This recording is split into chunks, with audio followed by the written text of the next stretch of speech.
ಎಲ್ರಿಗೂ ನಮಸ್ಕಾರ. ನಾನು ನಿಮ್ಮ ಡಿವಿಜಿ ವಾಯ್ಸ್ ಕರಿಯಪ್ಪ. ಇವತ್ತು ಸಿದ್ದನ ಮಠದ ರಾಮಜ್ಜನ್ ಅವರ ಮನೆಗೆ ಬಂದಿದ್ದೀವಿ. ಇವರಿಗೆ ಈಗಿನ ಯುಗಧರ್ಮ ರಾಮಣ್ಣ ಅಂತ ಕರೀತಾರೆ. ಆ ಯುಗಧರ್ಮ ರಾಮಣ್ಣನವರ ಮನೆಯಿಂದ ಬಂದಿದ್ದೀವಿ. ಇಲ್ಲಿ ವಿಶೇಷವಾಗಿ ರಾಜ್ಯ ಪ್ರಶಸ್ತಿಯನ್ನು ತೆಗೆದುಕೊಂಡಿದ್ದಾರೆ. ಚೆನ್ನಗಿರಿ ತಾಲೂಕಿನವರು, ಕರ್ನಾಟಕದ ಮಧ್ಯಬಿಂದು ದಾವಣಗೆರೆ, ದಾವಣಗೆರೆಯ ಮಧ್ಯಬಿಂದು ಚೆನ್ನಗಿರಿಯ ಗ್ರಾಮದವರು, ಚೆನ್ನಗಿರಿ ಪಕ್ಕದಲ್ಲಿರ್ತಕ್ಕಂಥ ಸಿದ್ದನ ಮಠದವರು. ಯುಗಧರ್ಮ ರಾಮಣ್ಣನವರ ಸಂದರ್ಶನ ಮಾಡೋಣ. ನಮಸ್ಕಾರ.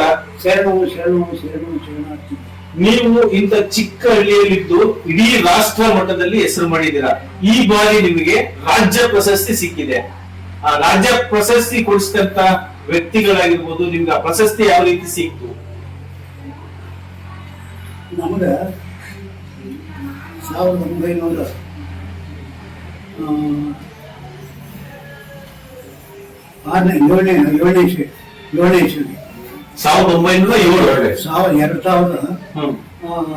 ಇಸ್ವಿಯಲ್ಲಿ ನಾವು ಈ ಮನೆ ಬಿಟ್ಟು ದಾವಣಗೆರೆ ತಾಲೂಕು ಯಾವುದೋ ಒಂದು ಹಳ್ಳಿಯಾಗಿದ್ವಿ 2007ರಲ್ಲಿ. ಆ ಸಂದರ್ಭದೊಳಗೆ ದಾವಣಗೆರೆಗೆ ಬಂದೆ. ದಾವಣಗೆರೆಗೆ ಬಂದಾಗ ನಮಗೆ ಪಲ್ಲಕ್ಕಿ ಸಾಹೇಬರು ಭೇಟಿಯಾದರು. ರಾಧಾಕೃಷ್ಣ ಪಲ್ಲಕ್ಕಿ ಅವರು, ಸಿನಿಮಾ ಡೈರೆಕ್ಟರ್. ಭೇಟಿಯಾದರು. ಹಂಗೆ ಅವರಿಗೆ ನಮಗೆ ಪರಿಚಯ ಆಯ್ತು ಅಂತಂದ್ರೆ, ನಾವು 1984-85-86ರಿಂದ ಅವರ ಗಣೇಶ ಕಾರ್ಯಕ್ರಮ ಕೊಡ್ತಿದ್ವಿ. ಅವಾಗಿಂದ ಅವರಿಂದ ಹುಡುಗರಂತ ಆವಾಗ ನೋಡಿದ್ರಂತವರು. ಆಮೇಲೆ ಹಂಗೆ ನೋಡಿದ್ರು.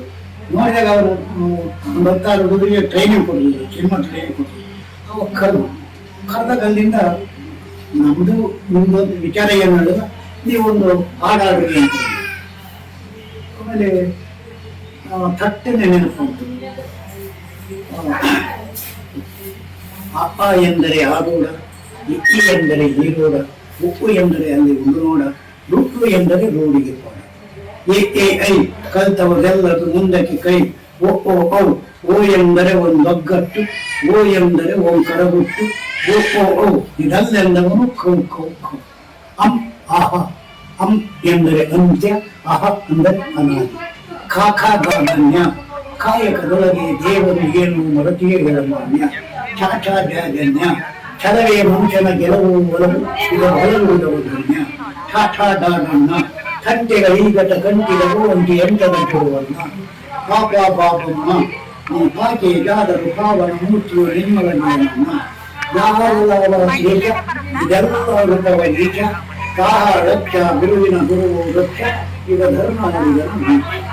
ಈ ಹಾಡಾಡಿದ್ದಕ್ಕೆ ಒಪ್ಪಿಕೊಂಡು ಅಲ್ಲಿಂದ ದುಡಿಮೆಯಲ್ಲೇ ಇருந்து ಒಂಥರ ಬಗಲಗೆ ಮಗುವೆ ಮುಗಿದಂತರ ಒಂದು ಇಟ್ಕೊಂಬಂದು ಇಟ್ಕೊಂಡು ಆ ಬಹಳ ಸಾಹಿತ್ಯವನ್ನು ಅವರೆಲ್ಲ ಟೇಪ್ ಮಾಡಿಕೊಂಡಾಗ ಒಂದು 2010 ಒಂದು ತಲೆ ಕಸ ಹೊಡೆಯ ಕಾರ್ಯಕ್ರಮ ಅಂತ ಬೆಂಗಳೂರು ಪ್ರಾರಂಭ ಮಾಡಿ. ತಲೆ ಕಸ ಹೊಡೆಯ ಕಾರ್ಯಕ್ರಮ ಸ್ಕ್ರಿಪ್ಟ್ ಅವರೇ ಪಲ್ಲಕ್ಕಿ ಅವರು. ತಲೆ ಕಸ ಹೊಡೆಯ ಕಾರ್ಯಕ್ರಮ ಏನು ವಾಲ್ ಪೋಸ್ಟ್ರು ಹಾಕಿಬಿಟ್ಟಿದ್ದಾರೆ ರೋಡ್ಗಳನ್ನ. ನಮ್ಮ 1 ವರ್ಷಗಳು ಎಲ್ಲಿ ಹೊರಕ್ಕೆ ಬಂದಿಲ್ಲ.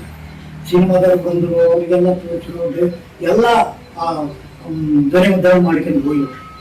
ಆಮೇಲೆ ಈ ತಲೆ ಕಸ ಹೊಡೆಯೋ ಕಾರ್ಯಕ್ರಮ ಅಂತೂ ಎಲ್ಲ ನಿಂತಿರೋದು ಆಗ ರೋಡ್ನಾಗ ಅಲ್ಲೇ ನೋಡ್ಕೊಂತ ಇದು ಬಹಳ ಅದ್ದೂರಿ ಆಗುತ್ತೆ. ಇನ್ನೇನು ಕಾರ್ಯಕ್ರಮ ಇನ್ನೊಂದು ವಾರ ಐತೆ ಅನ್ನೋದ್ರೊಳಗೆ ಅಲ್ಲಿನ ಕಾಲೇಜಿನಿಂದ ನಿಂತೋಗಿತ್ತು. ಆಮೇಲೆ ಅಲ್ಲಿಂದ ನವೆಂಬರ್ 1ನೇ ತಾರೀಕು ಪ್ರಾರಂಭ ಆಯ್ತು. ಅಕ್ಟೋಬರ್ 27 ಸಾಯಂಕಾಲ ಬೆಳಿಗ್ಗೆ ಮಕ್ಕಳಿದ್ದೀನಿ. ಸಾಯಂಕಾಲ ನೀವು ಕೊಡಿಸೋ ರಾಜ್ಯ ಪ್ರಶಸ್ತಿ ಕೊಡಿಸ್ಬೇಕಂತ, ಅದು ಬೇಕು ನಿನಗೆ ಅಂತ. ನಂತರ ಯಾರು ಕೊಡ್ತಾರಪ್ಪ, ಇಲ್ಲೇ ಒಂದು ರಾಜ್ಯ ಪ್ರಶಸ್ತಿ ಅಂದ್ರೆ ನಾನು ಅಂದ್ರೆ ಅಂತಲೇ ಇಲ್ಲ, ಅದು ಮಾಡಲೇಬೇಕು ಅಂದ್ರೆ ಏನೋ ನೀತಿ ಅಂತಾರೆ. ಅಲ್ಲಿಂದ ಕರಪತ್ರ ಮಾಡ್ತೀವಿ. ಕರಪತ್ರ ಮಾಡ್ತೀವಿ. ಒಂದು ಕರಪತ್ರ ಇಂಥ ಹುಡುಗನ ಕೈಗೆ ಕೊಟ್ಟು ಅಲ್ಲಿಂದ ಕನ್ನಡ ಡೈರೆಕ್ಟ್ರಿಗೆ ಕೊಡುವಂಥದ್ದು. ಅವನ ಕೈಗೆ ಕೊಟ್ಟ ಎಲ್ಲ ಭರ್ತಿಯಾಗಿದೆ. ನವೆಂಬರ್ 1ನೇ ತಾರೀಕಿನ ದಿವಸ ಯುಗಧರ್ಮ ಕೋಟ ರಜಾವಣೆ ಮೊದಲನೇ ಬರಬೇಕು. ಬರದಿದ್ರೆ ಮುಂದಿನ ನಾವು ನೋಡ್ಕೊಂತೀವಿ ಕೇಳಿದ್ವಿ. ಆಮೇಲೆ ಹೇಳಿದ್ರೆ ಬಿಡುವಂತ. ಅಲ್ಲಿಂದ ನವೆಂಬರ್ 1ನೇ ತಾರೀಕು ಬೆಳಗ್ಗೆ 6 ಗಂಟೆ ಪೇಪರ್ ಬಂದ್ಬಿಟ್ಟು ನೋಡಪ್ಪ ಬಂದತೆ ಅಂದ್ಬಿಟ್ಟು. ಆಮೇಲೆ ಎದ್ದು ನೋಡಿದ್ರೆ ಪೇಪರ್ ಅವರಿಂದ ಈಗ ನಿಮ್ ಕಲೆಗೆ ಬೆಲೆ ಸಿಕ್ತು. ಕಲಿಗೆ ರೀತಿಯ ನಿಮಗೆ ಕನಕ ಪ್ರಶಸ್ತಿನೂ ಸಿಗುತ್ತೆ. ಅಲ್ಲಿಂದ ಎರಡನೇದಾಗಿ ಕನಕ ಪ್ರಶಸ್ತಿ ಯಾವ ರೀತಿ ತಗೊಂಡ್ರಿ? ಅದು ಅಂಥವ್ರು ಎಷ್ಟೋ ಬಂದ್ಬಿಟ್ರು. ಅದಾದ್ಮೇಲೆ ಈ ಕನಕ ಪ್ರಶಸ್ತಿ, ಮೊದಲು ಚಿಕ್ಕಿದ್ದೆ ರಾಜ್ಯ ಪ್ರಶಸ್ತಿ. ಮೊದಲು ರಾಜ್ಯ ಮೊಟ್ಟ ಮೊದಲನೇ. ಅಲ್ಲಿಂದ ಯಕ್ಷಗಾನ ಕನ್ನಡ ಪ್ರಶಸ್ತಿ ಇಂಥವು ಏನು ಸುಡುಗಾಡ ಬಹಳ ಅಲ್ಲಿಂದ ಕನಕ ಪ್ರಶಸ್ತಿ ಯಾಕೆ ಸಿಕ್ತು ಅಂತಂದ್ರೆ, ನಾನು ಮೊದಲೇ ಬ್ರಹ್ಮನಗರ ವಿದ್ಯಾನಗರದಲ್ಲಿ ಗುರುಗಳು ಕರೆಸಿದ್ರು, ಇಲ್ಲೇ ನಾನು ನಿನಗೆ ಕವಲತ್ ಮಾಡಿಕೊಡ್ತೀನಿ, ನೀನು ಶಾಲೆ ಮಾಡಪ್ಪ ಅಂತ. ಆಮೇಲೆ ಅಲ್ಲಿ ಎಲ್ಲ ಕಾರ್ಯಕ್ರಮಗಳನ್ನೆಲ್ಲ ಮಾಡ್ತಿದ್ದಾಗ ಏನಾಗಬೇಕು, ಅದು ಬಹಳ ಎಡವಟ್ಟಾಗಿತ್ತು. ಆವಾಗ ಈ ಪುರಾಣ ಮೊನ್ನೆ 2020 ಹೊಡೆದ್ರು, ಪುರಾಣ ಹೊಡೆದ್ಬಿಟ್ಟಿತ್ತು. ಹೊಡಿತು ಅಂತ ಇನ್ನೇನು ಉಳಿಯಲ್ಲ ಅಂತ ತೀರ್ಮಾನ. ಆಮೇಲೆ ಅಲ್ಲಿಂದ ಆಸ್ಪತ್ರೆಗೆ ಬಂದು ಚೆನ್ನಗಿರಿ ಗೌರ್ಮೆಂಟ್ ಅಲ್ಲಿ ಒಂದು ವಾರ ಇತ್ತು. ಎಷ್ಟು ವರ್ಷ ನಿಮಗೆ? ನನಗೀಗ 8ನೇ ತಾರೀಕು, ನಾಳೆ 8ನೇ ತಾರೀಕು ಬಂದರು 88 ಒಂದು 60% ಕೊರೋನಾದಲ್ಲಿ 88 ವ್ಯಕ್ತಿಗೆ ಬಂದಿರ್ತಕ್ಕಂಥ ಕೊರೋನಾ ಯಾರೂ ಬದುಕಿಲ್ಲ.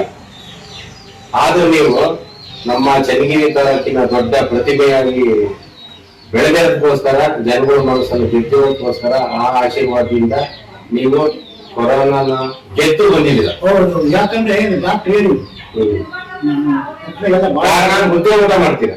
ಯಾವಾಗ ಅವ್ರು ಹೇಳಿದ್ರು, ಹಾ. BP ಶುಗರ್ ಇಲ್ಲ, ಹಾ. BP ಶುಗರ್ ಇದಕ್ಕೆ ನೀನು ಹುಡ್ಕೊಂಡೆ, BP ಶುಗರ್ ಇಲ್ಲ, ಏನೂ ಆಗಲ್ಲ. ಅದ್ರ ಬಾರಿ ಅಂದ್ರೆ ಜಗದೀಶ್ ಆರೋಗ್ಯ ನಿಮಗೆ ಯೋಗ ತರನೆ, ಅದು ಆರೋಗ್ಯ ಕೊಡುತ್ತೆ. ಜೊತೆಗೆ ಮುದ್ದೆ ಊಟ ಮಾಡ್ತೀರಾ, ರಾಗಿ ಬೆಳಿತೀರಾ. ಆ ಕಾರಣದಿಂದ ನಿಮ್ಮ ಆರೋಗ್ಯ ಇನ್ನೂ ಪ್ರಬಲವಾಗಿದೆ. ಹೌದು.